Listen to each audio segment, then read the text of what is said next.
Every night is the Rangers Journal night.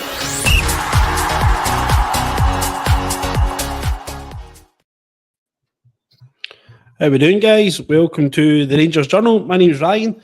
This is a wee bit different for us tonight. This one is a Q&A. So rather than us leading the conversation and choosing the topics, we would ask that anyone who is watching put a wee question into the comments and I'll position it to our panels of viewer. As of course, keep it clean. If you can, please don't get us chucked off our YouTube and all the other social media channels that we use. But please interact with us. We're here to talk. So I'll introduce you to the panel. First of all, Dylan, how are you getting on, mate? I'm good, guys. I'm good. Happy to be back on. I was a late substitute, so but no, happy to be back on. Hopefully, we get some good creations, and it was a lot like. Hopefully, it's a lot like last night as well. There's a wee bit of back and forth, which was good. Right. Well, hopefully, you have the same impact from the bench that Egan Man had at the weekend, mate. All good, all good. Jock, how are you tonight, mate? I'm good, mate. It's been a 4-day week here for us because of St. Patrick's Day on the Monday, so. And it's nearly Friday, so I'm looking forward to the weekend. All good, mate. All good. Yourself, Ross? Aye, all good. Can't complain. It's been an eventful week in the world of Rangers, isn't it? Absolutely, absolutely. I think it always is, but this one just a wee bit more eventful than other weeks for us, and it's nice to have a smile on our face for once, to be honest with you. So it's usually it's all doom and gloom in the world of Rangers, but we're obviously getting a wee bit of swagger about ourselves at the moment, and long may that continue. So speaking about swagger and long may it continue, first question that we've got for you tonight is coming from El Capo. Scotty's put this one in to start us off, and I'll come to you first of all on this one, Dylan. Realistically, what are the chances of Rangers winning the Europa League or at least getting to the final? I've had a look at the bookmakers there, and it's very rare that the bookies are wrong. Rangers are actually second least favourite to win it, 20-1 at the moment. With Bodo Glimt only further out themselves at 40-1. Interestingly enough, we are playing the favourites in this round in Bilbao. So how would you rate our chances of at least the final, if not winning the whole thing? What do you think, mate? I think I actually seen somewhere, Ryan, that we were like 2% or under to win it or reach the final, and Bodo's like 3.5%. So I think the bookies have got us swapped either way, some of them. Listen, I think the next round, the next game is going to be absolutely massive. If you can get by them, there's a massive chance you can go all the way. But that's a pure hope, I think. I mean, we played Lyon. They obliterated us. They're still in it. Frankfurt's doing really well. We drew with Tottenham at home. We lost to Man United away. These teams are all still in it. So if you beat Bilbao, which is a massive ask because the finals here as well, then you have got a good chance. But again, you're facing then another great teammate. So I think it's a wee bit different to when we got to the final the last time. I think there was difference was the team had been together a lot longer. Manager was relatively new, but he did a really good run, and the players knew each other. And the emotions of losing Jimmy Bell and stuff like that kind of carried us through a couple of games, I think, personally. But I think it'll be a tough ask. Hopefully, fingers crossed, but I think it'll be a tough ask. No problem. What were you thinking yourself, Jock? What's your gut telling you, mate? I think Dylan's pretty much covered everything, really. You can really say on the matter. That Bilbao team, I think, are sitting fourth in the Spanish league, and they've got some quality players up front that within rights probably should tear our defence apart, really. But you never know. This Rangers team in Europe just seems to go hand in hand this last 3-4 years, and they have the ability to pull games out their backside, and especially away from home. Some of the performances have been great. I would rather we had the first leg away and then the second leg at home, and that would sort of as previous times have happened, whereas it's sort of carried us. The home crowd carries you through the next game, the home game. So I think if we do beat Bilbao, I could see us reaching the final, yeah, because a lot of the other big teams are going to be put out, and we've already played Man United, we've played Spurs, and we gave them games, so we can compete at this level. So yeah, chances of winning it I don't think are high, but I think the chances of getting to the final aren't as slim as I think we're saying to ourselves. It's only 4 games to the final, so that it's more than doable. Yourself, Ross, any thoughts? How easy are we going to win it? I mean, if even getting, I think even getting to the semi could put this down as one of the best European seasons we've ever had, considering the level of quality we've had to play in terms of even the league phase, considering the teams that finished above us. I think it was, am I right in saying 4 of the top 8 other teams, including ourselves, we played to get there. And then to get to the final, we would have to beat, obviously, Bilbao, who want to play in their own stadium in the final. So there's the motivation right away to go and do that for them. And anything that knows anything about Bilbao and what they mean to the Basque region and to the people in that part of the world, you know, that's their motivation to go and put us out. But like I say, there's something about Rangers on a Thursday. It just, we can't explain it. And I think there's been multiple amounts of media, podcasts, YouTube, papers, and they just can't explain what happens to the Rangers team when they hear that Europa League music. I mean, it's a banger, let's be honest, we all love it. But I mean, if we could beat Bilbao, we could beat anybody in it, let's be brutally honest. But we've, in the past, especially with the Seville run, we used Ibrox in the second leg as a thing. It really became a thing. And having the game at home, we would essentially need to blow them away in the first leg and have a decent lead to take back to Bilbao. And if we do that, then we'd be in with a hell of a shout. And it makes the first leg against Bilbao a really, really special occasion for us to look forward to. Definitely. I have nothing to add to what you said, guys. I think it's a game at a time. I think we need to get a wee bit lucky as well, as we always do with these situations. So we'll see how we go. Listen, guys, we might jump about topics a wee bit. Obviously, just as a question, I don't have any control of how the questions come in. So the next one, just come back to yourself, Dylan. Do you see any drawbacks from the takeover? Obviously, we spoke about the lot of positives that it's going to have, the opportunity of money. We're looking at stadium development, better merchandise, better match experience. Is there anything you can see? Is there any kind of warning signs, red flags, any concerns that you've got? It's a good question. I think that my worry is that we've seen the statement that get put out the other day, and I don't want to go back over it, but I think that that's the kind of thing that they'll probably no stand for. Well, I don't think. I could be completely wrong, but if they're getting multiple fines off or warnings and then fines off UEFA, who are the governing body, European football, if they're getting fans banned from cup games because of pyro and other things, I don't think that the new owners will stand for that. I don't know what they would do to penalise it more harsh penalties for it, but they'd probably start banning people taking away their season ticket if they can identify who was it, ever it was that done it, and these things. I don't think they'll like that. I just hope we don't become too commercialised. I don't know if that's the right sort of term I'm looking for. Too Americanised, I would probably say. I don't want to be, do you know what I mean? Lose our culture of the club, lose the history because these new guys are coming and putting in money. That's probably my biggest fear as well. But apart from that, mate, I can't see too many drawbacks from it. I'm really looking forward to it. I think it's a long time coming, or overdue, I should say. And I can't wait to the end of the season now, to be honest with you, see where we progress from there. Spot on.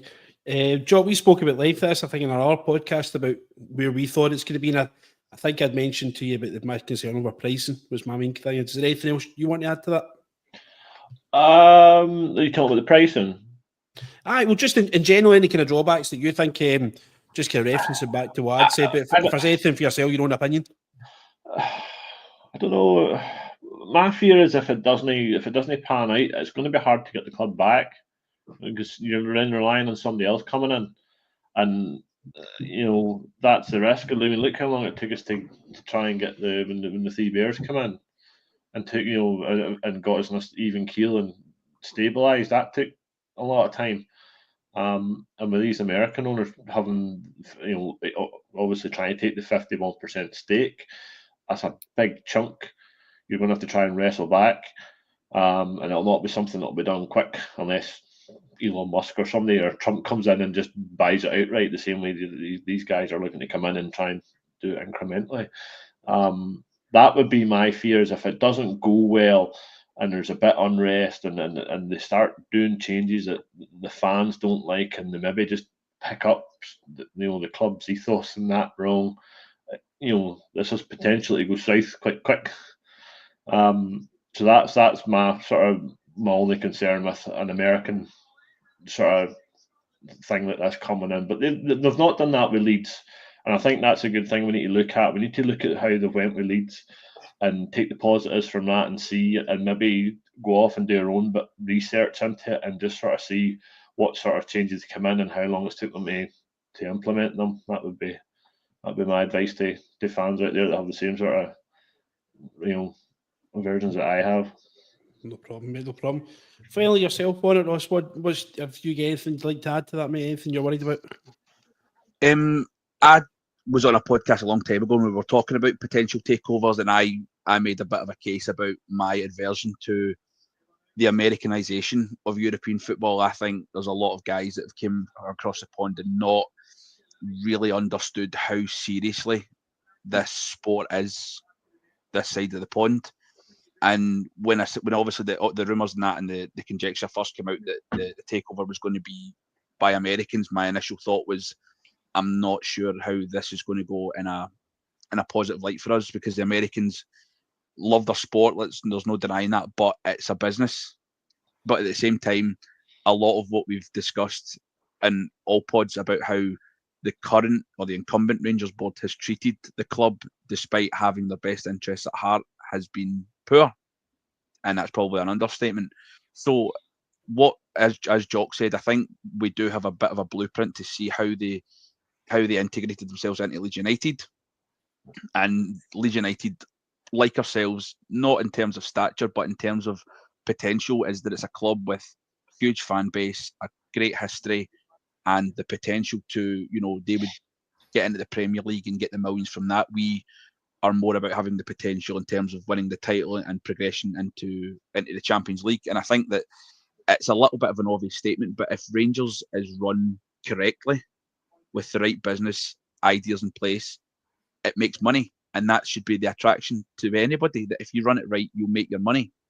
So you have to try and look at that. But at the same time, we've had Andrew Kavanagh, who seems to be the kind of face of the deal for the 49ers enterprise, being at the last few games. He's been at the Fenerbahce ties, he was at Parkhead on Sunday. If that doesn't whet your appetite for what you're buying, then you're in the wrong game, let's be honest. So it's a fresh start. It's a start we need.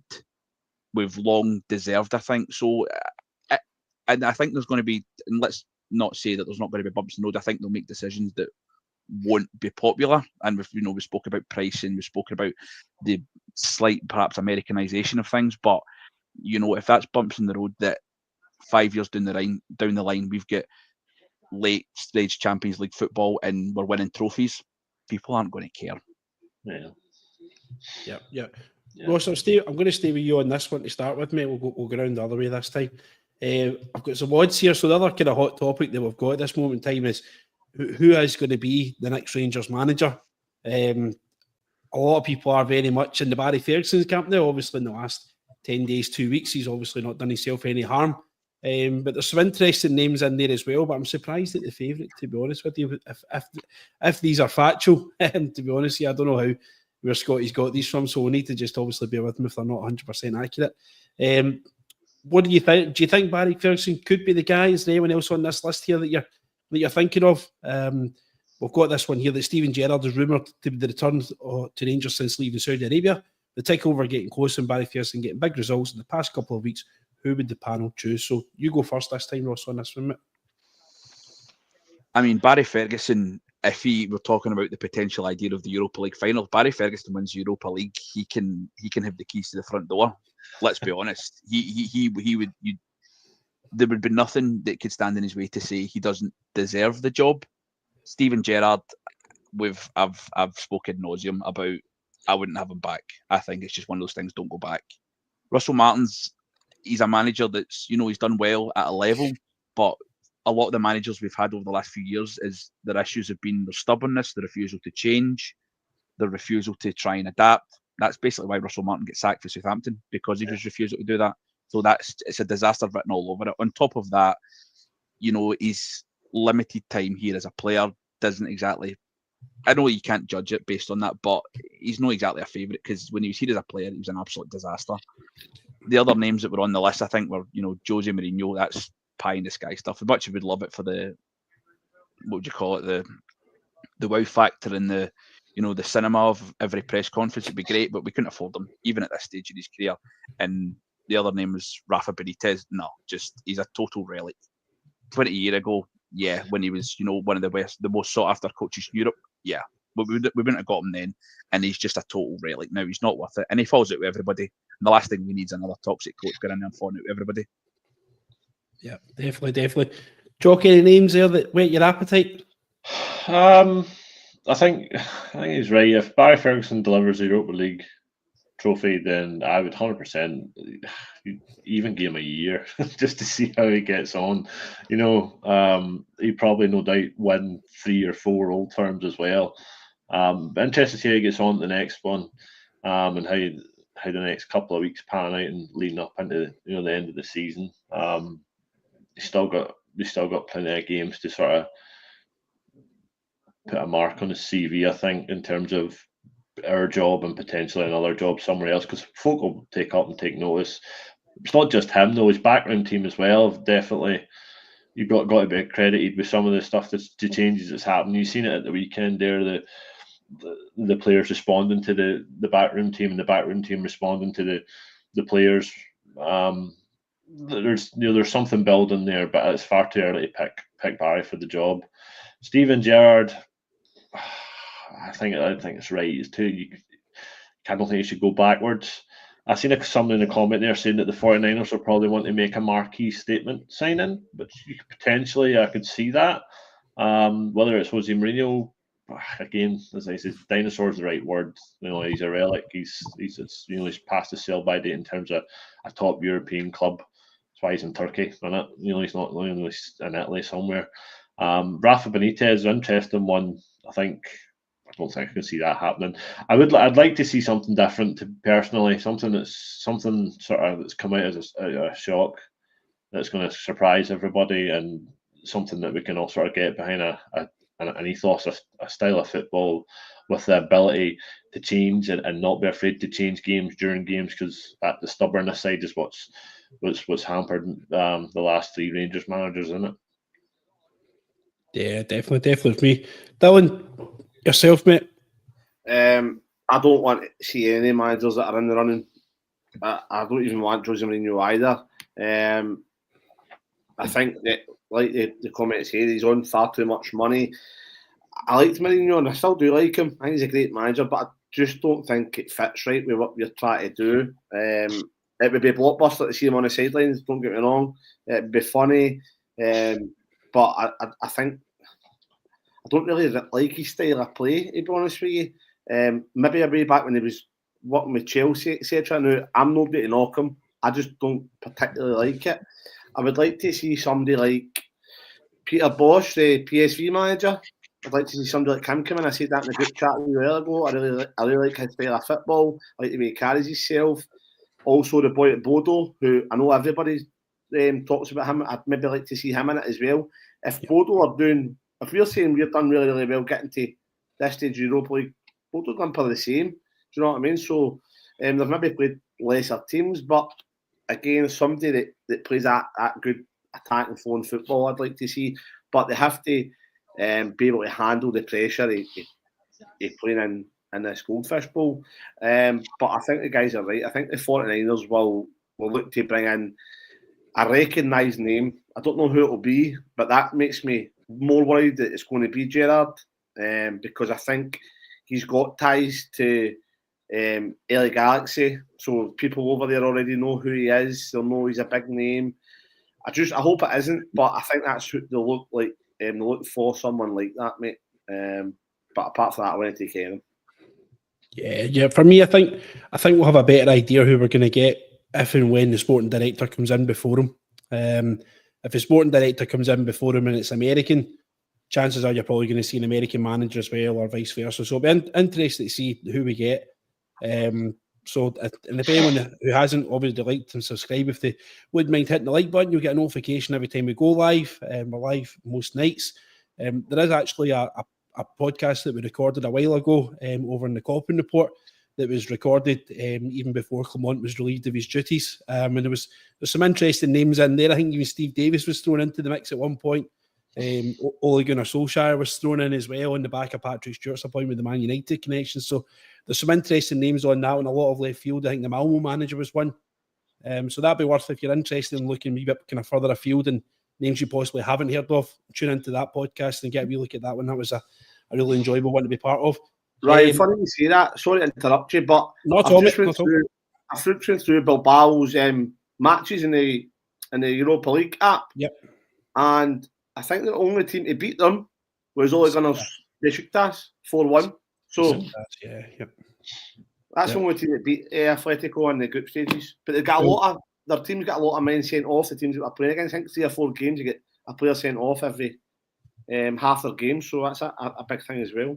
Well, see, to come back to a previous question, one of the things I was going to say is, and if you've still got that handy there, Dylan, read out the teams that Bilbao have actually played. See, in comparison to the teams that we played in this competition so far, look at the teams that they've played. If you can read those out for us. Yep. So they played Roma away, 1 each. They played Alkmaar at home, 2-0. They won. They played Slavia Prague at home, 1-0. They won. They played Ludogorets away. They won 2-1. They played Elfsborg at home. They won 3-0. They beat Fenerbahce away, 2-0. That was a red card Fenerbahce got as well. Besiktas beat them 4-1. And Atletico were away. And they played Victoria Plzen at home. They won 3-1. Plzen got a man sent off. They then played Roma away and they lost 2-1. Athletic got a man sent off. And then on the return leg, they beat Roma 3-1 and Roma got a man sent off. And then they're going to get beat off Rangers twice. So. Well, for me, I'm not seeing Tottenham Hotspur. I'm not seeing teams of the calibre of Man United at Old Trafford. I'm not seeing the cauldron of Athens, going away to Lyon, Olympiacos.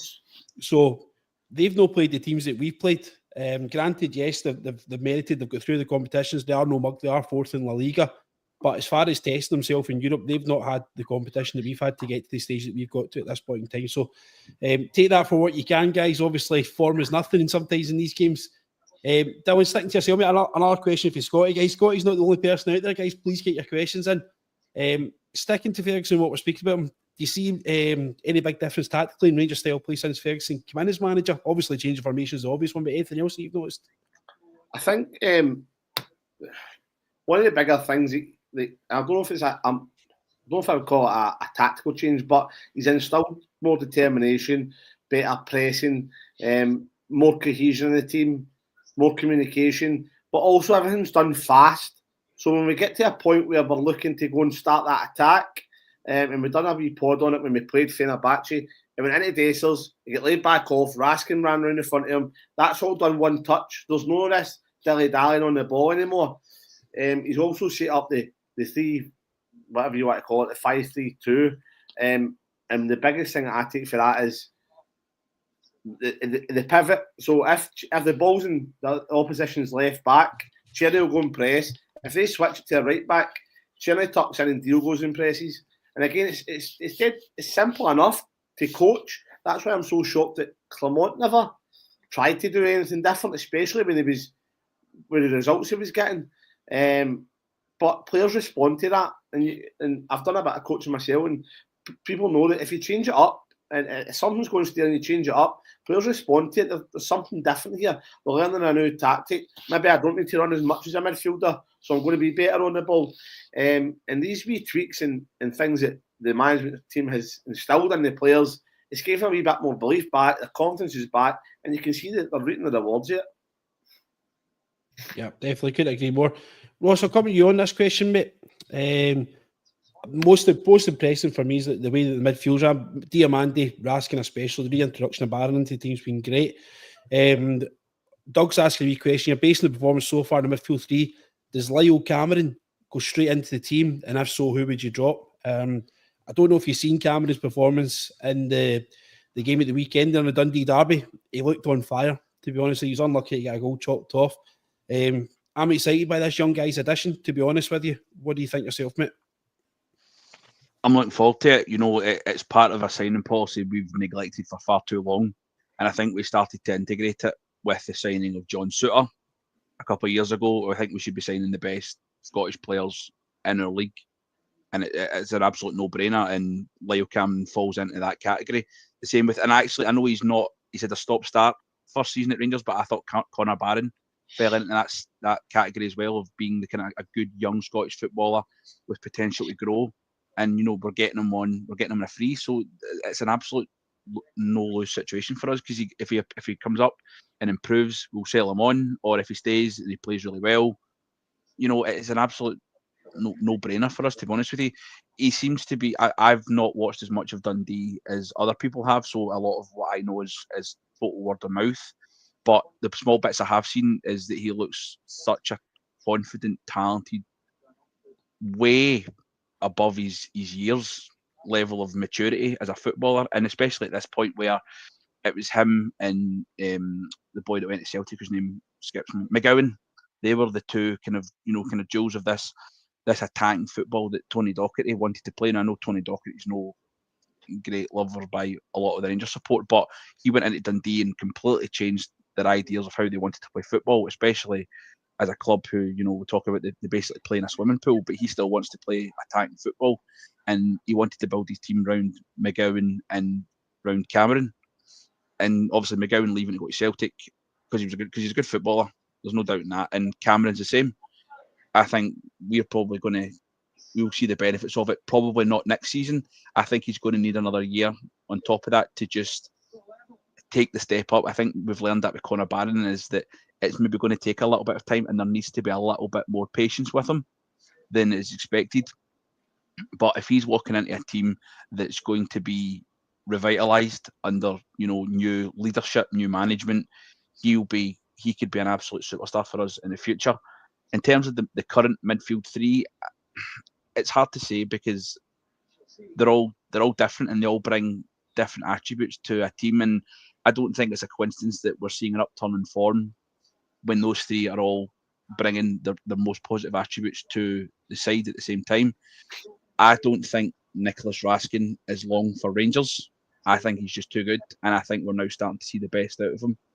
So I would only say Raskin because I think he could be the successor to Raskin in terms of his football ability. I know they're slightly different footballers, but I think if you're going to have a midfield three of Lyle Cameron, Connor Barron, and perhaps Mo Diamande, maybe not this season, but the following season, we could be absolutely on a winner there.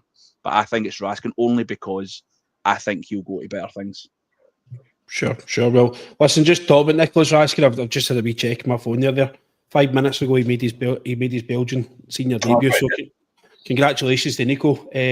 Unfortunately, they're losing 3-1, but congratulations for him for a real personal achievement, a testament to his form in the last few weeks. Doug, coming to you, Jock, coming to you, mate, a question here from the Graham Park Loyal. Just on the kind of the signing policy that Ross had mentioned about obviously signing the best young Scottish talent about, you know, Raskin not mean long for us is the phrase that was used there as well. Do we take some of the money that's coming in from the 49ers, hopefully a wee bit of the money from Raskin, and do we make the leap and sign Lennon Miller? Is that something you think the club should strongly consider? Yeah, I think it's another, as Ross says, it's another one we've been guilty of neglecting for years now, is trying to pick up the best talent in around our teams in Scotland. We've done it for years, previous to that, and they've always contributed into squads, and they've integrated well into teams and got us goals and won us leagues, and we haven't been doing that for a while. So Lennon Miller, is tailor-made for this league. He's probably tailor-made for bigger leagues, he could probably progress further. He's probably got a higher ceiling than we see at the moment. But I think being that, it's probably going to cost you a bit of money. So hopefully these new guys, when they come in and they do sort of put money aside for at least this window up and coming, and then probably the January window as well, where we're usually quite quiet or where we don't really spend sort of big money. It's a loan or two. So I think it will probably cost us a fair bit of money to get him from what we're seeing. I think the talks, I think it's 4 million. I think Motherwell value him at. So, and I don't imagine they're the only team in Scotland looking at him as well. So it'll be interesting to see if as a player that if this new sporting director comes in and gets together with Cobham, if it's going to be a case of this is somebody that they're interested in. They never know. They might not think he's for us. He might not fit into a system that a new manager has. You never know. Ideally, I'm sure plenty of the fans here would agree with me and want us to go for him. So, but it will be interesting to see how the summer pans out and where he ends up. Yeah, I think there's a list of life of your arm of Scottish talent, which is slipped through our fingers, to be honest with you. They've went down. So I mean, Billy Gilmour's probably not much we could have done about that at 15 years old, and the lucrative life of Chelsea that was offered to him. But Lewis Ferguson, I think, was one certainly when he went from Hamilton to Aberdeen and Aberdeen away out. I think that was something we could have intervened with and something we could have done, but. A certain amount of snobbery about ourselves that we said that he probably, the fact that he plays for Aberdeen, that he's not good enough. So he's one that I think we'll probably live to regret. And Lennon Miller might fall into that kind of same category as well. That although he's a £4 million footballer today, if he does really well for us, could he turn into a £20 million footballer and make the bigger step later on down the line? So for me, I hope the club do it. I think it's an investment. He seems to have a decent head in his shoulder as well. He wouldn't be the captain of Motherwell at this moment in time. We didn't have a decent head in his shoulder. So we'll see how that plays out. Dylan, yourself, mate, this is one that's come in again from the Graham Park Loyal. How well we're looking playing three at the back. Do we need to find a manager now that plays that way for a bit of continuity? I've got concerns about our back line. I think that's probably an area of the park where we do need some serious investment in. Probably this will be Balogun's last few months at the club, I'd imagine. Given his age and stuff, and I think the big man's been absolutely excellent, but we do obviously need to think about moving on proper. Probably we'll move back to Holland, as rumoured in the summer. And how long can we trust the fitness of John Souttar? NCL is a bit of an unknown quantity at this moment in time. So do you think this is something that we should be looking at doing, is employing a manager that has that same philosophy that Ferguson's got just now? I think the short answer to that for me would be no. I'm not employing a manager because he plays three at the back. I'm employing a manager who's tactically, who can set his team up different if need be, and he can coach the style of play that he wants and the players that he's got, whether it's a 3-5-2, a 4-4-2, a 5-3-2, it doesn't matter. It's more about how we approach the games for me. Barry's done well here, I think, because the last couple of games we've been under the cosh. Fenerbahce against Celtic, right? I don't expect this. I hope I don't see us play a 5 at the back against Motherwell at home. That's not what I want to see. I don't want to see 3 defenders sitting there. I think we were struggling to even create chances against Motherwell when we had 2 defenders at the back. So. And again, I think the 3-5-2 has been brilliant to go to. It works really, really well. A part of me still thinks we got away with a wee bit at Parkhead because I think that I don't think they were expecting it. But I would find a manager that wants to come in, like I say, play fast attacking football, is going to be well respected, well drilled. We thought that about Clement, but see, if I think back, everybody's seen Clement was a winner. See, when I think back, going and watching his teams play on YouTube, a lot of it was direct balls, long balls, counter-attacking football. That's all right when you're playing in Europe, maybe against Bilbao, that'll work. But if you're trying to break down a low block of St Johnstone at Ibrox, and it's going to the wire and you're neck with Celtic, you can't play that style of football. So we need to employ, for me, a manager that's going to be able to break down the low blocks. And again, to touch on another name, we've seen what's his name, and he's now the Shanghai coach, Muscat. I think there's already been a blueprint there from Postecoglou coming in. He's done Muscat worked under him. He's going to know that market. That would be my number one choice for a manager. And I don't think that I would look to try and fit a manager into, because we're doing okay at 3 at the back now, I don't think I'd look to bring a manager in to play that style of football. If that's how he plays, then fair enough. But it has to be forward flowing and much more attacking. Yeah, definitely for me. A manager with a knowledge and understanding of the Asian market would do for me as well. I think you find that players seem to settle from that part of the world very easily into European football. We've obviously seen a great success, and unfortunately, the other side of the city. But we've seen in Scotland that players from the kind of South American region seem to, for whatever reason, struggle. Probably Cifuentes most recently that springs to mind, but you've got other examples of maybe the likes of Amato, Rosenthal unlucky with injury, obviously, but we've not got a great history. Probably the exception to the rule would be the Buffalo Soldier. There, and you love him or you hate him. But listen, moving on to yourself here, Ross, I've just got a question in here from Paul. Quick question going into next season. What do we do with the wings if we can't keep Czerny, who this week actually announced that he was desperate to stay, which was great? And if Cortez continues to pick up injuries, do you think the wings is something that we should be looking to strengthen? Is that a concern for you, mate? I think to kind of put a topper on what Dylan said as well, I think the whole team really needs serious investment. We're coming into a summer where we're at a stage where we need a complete and utter rebuild again. The whole spine of the team, I think, I know we've been talking about, probably apart from the centre and midfield, needs a complete and utter revamp. The wings have been a serious concern because we've invested £4.5 million on a guy who can't stay fit for more than 20 minutes. And the fact that we've committed that in the summer, £4.5 million of our transfer budget, I thought was just absolutely ludicrous in the first place. Václav, if we were going to commit £4.5 million on Cortez, you'd have been as well sticking another £1.5 million on it and going and buying Czerny from Wolfsburg, because as much as Václav Czerny's got his faults, and sometimes it comes to the fore, and we know he can be maybe too greedy, but he's contributed with numbers. That's the one thing that we could only ask for from a guy like that, is he's contributed. He's got goals, he's got assists, he's had big moments. I think if we could do a deal and it works for us, I think we could sign him. But the problem is that he's a guy that probably commands too big a transfer fee for us to commit in a summer where we need far more than just 2 or 3 guys. We need 5 or 6 proper first team footballers to come in and be ready, and that's going to cost a hell of a lot of money. And I don't think that being able to commit, the numbers are saying £7 or £8 million on Václav Czerny, I don't think we can do that for a guy that's 28. Where does the guys come from? I don't know. But we're in another season where our best player's been a loan player that we can't afford. It happened last year with Sima.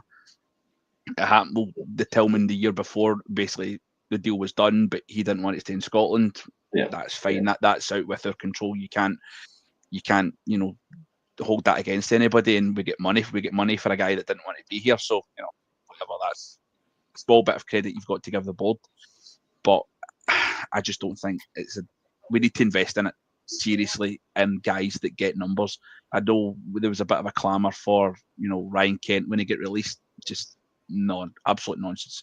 Guys, I know it was totally hypothetical stuff, but we need, if you're buying wingers, buy guys that get numbers, because we need an attacking. If you're going to play a front three, you need an attacking trio that gets you 50 goals alone, and on top of that, assists and numbers and stuff like that. I think for us to be seriously successful, that's what you need minimum.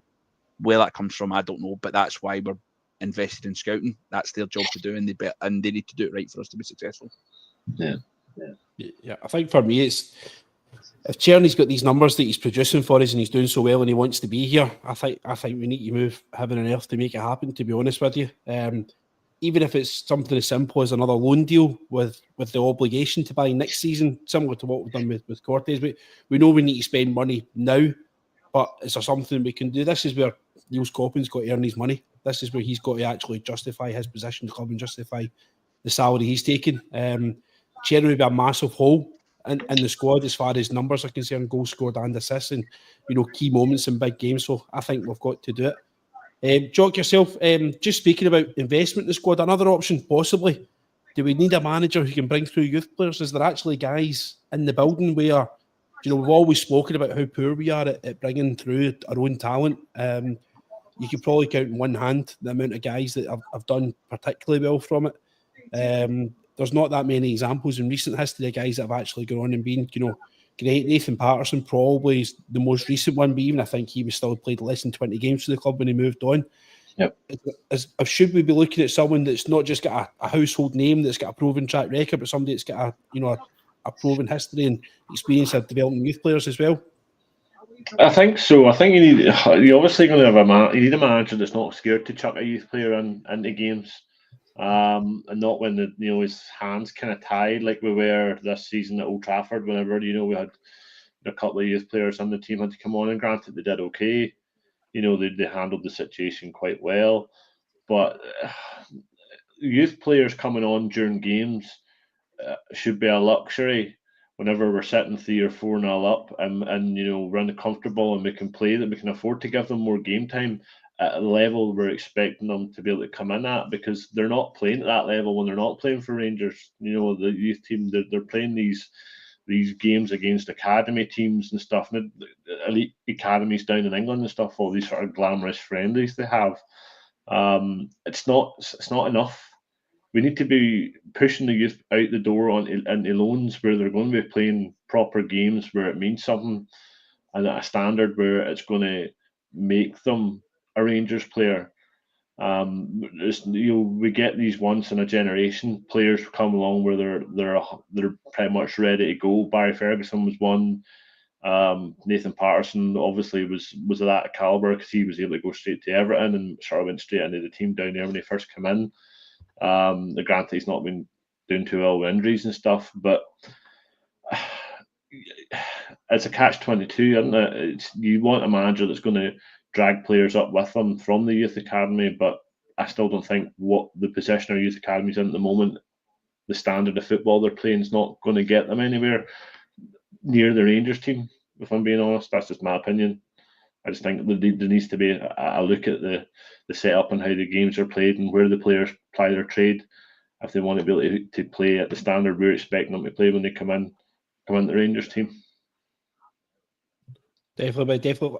I'm going to chuck this one at you, mate. I'm sorry about this one. This guy's divided the opinion, the comments. Alex Gogic for St Mirren.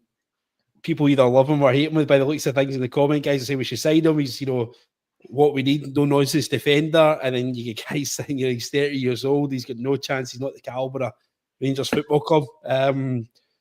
If you'd asked me a few months ago, I'd have said I get him because we're absolutely shocking. I mean, we need somebody at the back that's going to throw himself in front of the ball and stop the goals getting in. Now I look at it and say, thank Christ we didn't do it.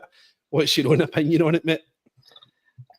See, to be honest with you, every time he plays against us, he's a nuisance. He's a good defender. Like a siege defender. I think a lot of people are going to hate me for this, right? But I think he's better than Katic. I really do. And a lot of folk wanted him back. Very similar to Katic. I think Gogic is better technically on the ball and better than 1v1 defending. Katic might edge it and, I don't know, pace and heading, but I think he's too old now, right? But would I like him as a backup? Probably. If you could get him for under £1 million to come on, see a game out, throw his body in front of the ball, low wages, then I wouldn't be against it for a year if we have to. Like we're talking about signing 2 centre-halves, 3 centre-halves this summer. So if we have to fill one of these spaces, if Balogun goes with a Gogic that's going to cost low wages and low money, then I'm not totally against that. But that can't be a starting centre-half. Let's just get it straight. It can't be a starting centre-half. Just to touch on a couple of points the boys said, I still think Cortez will come good. And I think that even if we get a good 6 months out of him, I think he'll recoup that money, no bother. He's still young enough. I know you're paying for... It's just not really worked out for us because of his injuries, but I think you're paying for what he can do in the future. See, again, man, you're not paying. I say it's £25 million. You're not paying that because the player is announced what he can become. So I think that with Cortez, if we do decide to sell him, then I think we could easily recoup our money back. Not right now, but see in a good 6 months when he's maybe hits 5, 6 goals, 6 assists, whatever. I think it's a no-brainer. With Tierney, I think it's a difficult one. I think that's maybe he's a bit too old to be spending that type of money. If it was 4 or 5 million, Ryan, I would probably go for it. And he's in his prime, get the best years out of him. But to touch on why not Katic then, I don't think that bringing guys back who's been at the club has ever worked out well. I like Nico, but I think when Nico left, Rangers got better. I don't think Nico did. I think that's his level. His level was back then when you were playing like Ufa and stuff like that, and or teams like that, and in the Europa League and a siege defender. I think we've now moved on from that. I don't think we need a Katic, and I wouldn't pay the money that it's going to cost to get him back in, etc. But if it was Gogic who still played in the league, who still puts a decent game in, can still get himself about, I would more likely sign him than over Nico, to be honest with you. No problem, mate, no problem. Ross, I'll come to you this one. This is coming from our own Mark. Obviously spoken about Lennon Miller, we've spoken about Alex Gogic here. Would you be looking to sign any players in the SPL to make it stronger next season? Is there anyone else out there that catches your eye? The boy Wales at Kelly. What's the other name of the boy down there that does crazy? Watkins, another boy? Was it Watson? That's quite good at Kelly as well. Anyone else in the league that would catch your eye you would be interested in? I seen somebody say Mugabe a couple of years ago, and I'd rather have Robert Mugabe at Rangers than Bevis. Honest to God, just Jesus wept. Honest to God. Sorry. No, all questions and comments are welcome. They are, except Bevis Mugabe. Honest, geez, no, just no. All right, come on. Maybe know that. Or maybe know that desperate. No doubt. Listen, and do you know, I kind of shook my head into Alex Gogic thing, and I understand because every time I ever see him, we seem to make him look like Maldini, circa 1987. Do you know what I mean? And it's baffling. But you know, we're at a stage where, and I want to just emphasise something about the Katic thing. I love Katic. We all loved Katic for what he did, but you can't say I'd bring back Katic, but then say we also need to play a style of football that involves starting for the back and pressing forward, because he can't do that. He could never do that as a footballer. That wasn't his game. He was an outstanding siege defender, and he would be. The thing is see the last few games. See Fenerbahce at home last week. He'd have been absolutely outstanding because we were absolutely under the cosh. He would have been sensational in that back line, but not for 90% of the games we need to play. So that should just be an absolute no-no. In terms of guys for the SPL, like I say, we've signed Cameron. We've spoke about Lennon Miller. I don't think we can afford Lennon Miller. To be honest, I think he will go far better than a team in Scotland. I think if he could look at some of his, other guys in the Scotland squad, Italy would be a sensational step up for him. I think he could easily go and play for a great team in Italy. We've spoke about, you said there, Bobby Wales is a good young player. He's come through at Kilmarnock. If you were wanting to bring in an SPFL centre half, you could be wise to go and look at Lewis Mayo, who we let go to Kilmarnock, and who's really, really stepped up and looked a better footballer, and he ticks a lot of boxes. Homegrown, he's a decent footballer. Not at the level we need to go and win the title, but if you're talking about buffing out squads and things, we could do worse than go and sign him. Like I say, I don't watch as much of the SPFL as I used to. There's a lot of players in it I don't really know much about. I think I'm glad we finally put to bed. Talking about signing SPFL players, nobody mentioned Shankland. What about the boy Wilson at Hearts? Is that the centre forward? Yeah. I've seen me bits of him. I know he scored from a couple of weeks ago, and these are guys you should be looking at. If you can go and get him at 18, 19, if by 23 he could be a top centre forward for us. But you need to go and get these guys and strike whilst the iron's hot. We're talking about missing out in Ferguson and missing out in Gilmore, although I think Gilmore was sold basically, to keep the lights on. at that point. You know, you'd be daft not to, but this is the kind of thing. We have a league where there is not every guy that comes through it is a hatchet man. There is talent in the league. We need to be more aware of it and the potential of what we've got. You can't tell me that you can't go up to, you know, Aberdeen and pick their best young players at 17 and tell me that they can't be just as good as the young guys in the Rangers Academy at 17, because the guys coming through the Rangers Academy at 17 just now aren't that good, because we're seeing the proof in the pudding, as you know, as Jock spoke about earlier about the academy. So there's absolutely no reason why you can't. In terms of names, I like Lewis Mail. I like to move to Rangers. I think there's potential there. You said Bobby Wales, James Wilson at Hearts. I think these are the kind of guys you could go and bring into your squad as third choice centre forward or third choice centre half. And if the opportunity arises, they've got the ability and the potential to take us forward. So I think that's the kind of guys I'd be looking at. I wouldn't be going down to Alex Gogic and I just can't get this Bevis Mugabe comment in my head. I don't know if he still plays at Motherwell, but just no, please no. Can we just shut the doors? Jock, yourself, Doug's asked here that I actually seen this room the other day. The boy Olasanya that plays up front for St Mirren. I think he scored their second goal at Ibrox when they were recently visited as well. Seems a very kind of raw, talented, absolute handful. Is there a player in there? Is there enough raw attributes that a decent manager could coach and get the better of him and make him a part of a Rangers squad that, you know, obviously playing at a European level? Do you see anything like that possibly happening? Pass. Like you say, handful. That's what I noticed about him when he was at Ibrox there. He battered their centre backs, absolutely battered them. You know, he gave them a real handful. To me, I thought he was maybe just, like you say, raw. So the end product probably wasn't just as there as much as I thought. And he's got good pace as well, because he was able to get in the back a lot as well. Is one thing I noticed. Because that's actually the guy I was going to say, because I wasn't sure his name. I had to Google him there. The Penrice and your boy Wilson, those are two. You said Bobby Wales. Those are the sort of talents that we should be looking at and we should be trying to make moves for, because we did it in the past. You know, like this is going back, but I don't want to say his name, but you know one I'm thinking about that came from Kilmarnock, that did quite well.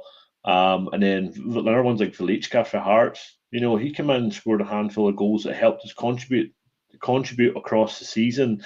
And, you know, away games where we're struggling with injuries and they come on Hibs away and he gets a goal and stuff like that. Those are the sort of players that we want. Boys that have played in this league and know the league inside out and are not afraid to go to places here and be part of a squad, because that's what we need. We need a squad that's capable of competing in the league and in Europe, and we need to be looking at, you know, these homegrown talents to try and help towards that. So all guys that, I don't know if obviously Lasagna is a homegrown talent, but could he do a job? I think anybody could come into the Rangers team and do a job, because they're going to get a service. That's for sure. It's just up to them to take the chance, really, isn't it? Yeah. I think probably most recent kind of unusual signing that I think from a Scottish team. Remember Christian Kamberi was signed in the January for Rangers. Remember, he played out in Braga for us. I remember a goal at McDermott Park. He scored a gin and tonic for us. That was a kind of unusual signing, but it just goes to show, you know, that you don't have to be catching everything somebody else thinks you're a decent player. Guys, coming up to the hour mark, just going to one last question here from Doug that I'll come to you with. I'll start with you, Dylan. Player of the season so far and your failure of the season so far? What a question. Nico Raskin, player of the season so far. I think what he does in midfield, if we didn't have that, we wouldn't even be half as many points as we did have. I think he's very, very important in there. Obviously, he had his time with injury and stuff like that, but since he's come back, I think he's been every game. He's been at least a 7 out of 10, at least for me anyway. And I think that's where the game's won and lost for me in the middle of the park. you win your battle in there, then you can go and attack and go and get goals. And also, if you win your battles, you kind of get in behind you. So, Raskin for me, failure of the season, I'm going to go with Jack Butland. I think he's been really, really poor. And it pains me to see it. I like the big guy. I thought this is a great signing when he first came in. I thought he was doing really well. Ever since that, he never got that England call up. I think he's been a share of the guy that he was. Obviously, I'm going with players that have played. Loyal, obviously Cortez, Casa, they've not even been poor because they've not played. So people who's played, I think that Butland, who mate for me, has been the biggest letdown.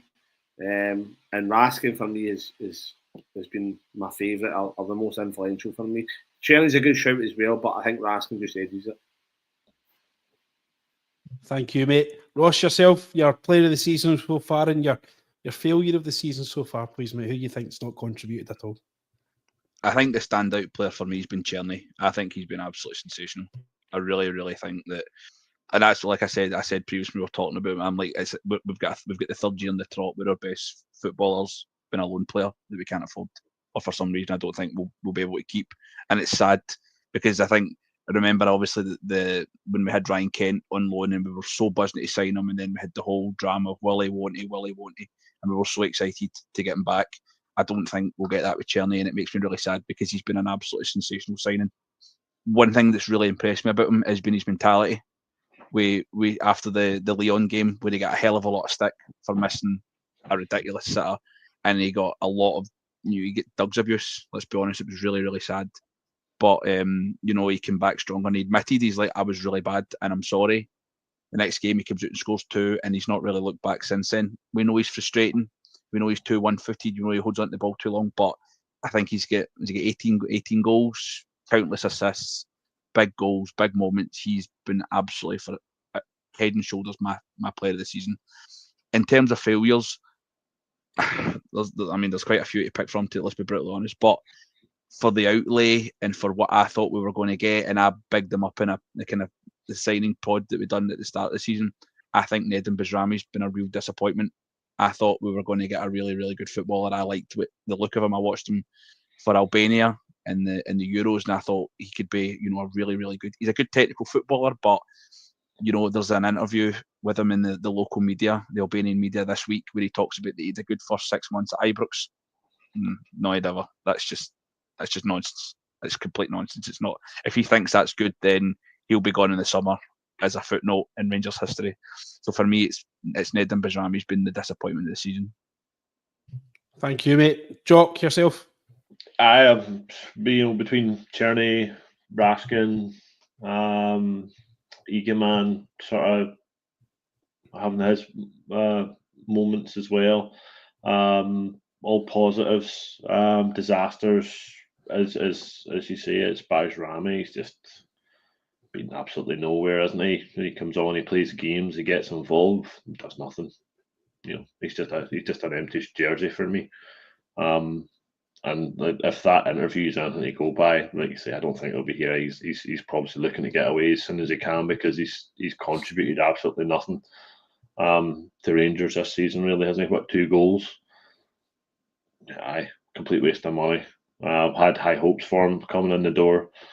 Maybe he didn't settle. I don't know. Hard to tell. I don't really care. Fed up with him, to be honest. Other ones, but I can agree with Dylan. Butland's he's been poor. Another one I would probably look at and maybe being a bit critical is Lawrence and McCausland as well.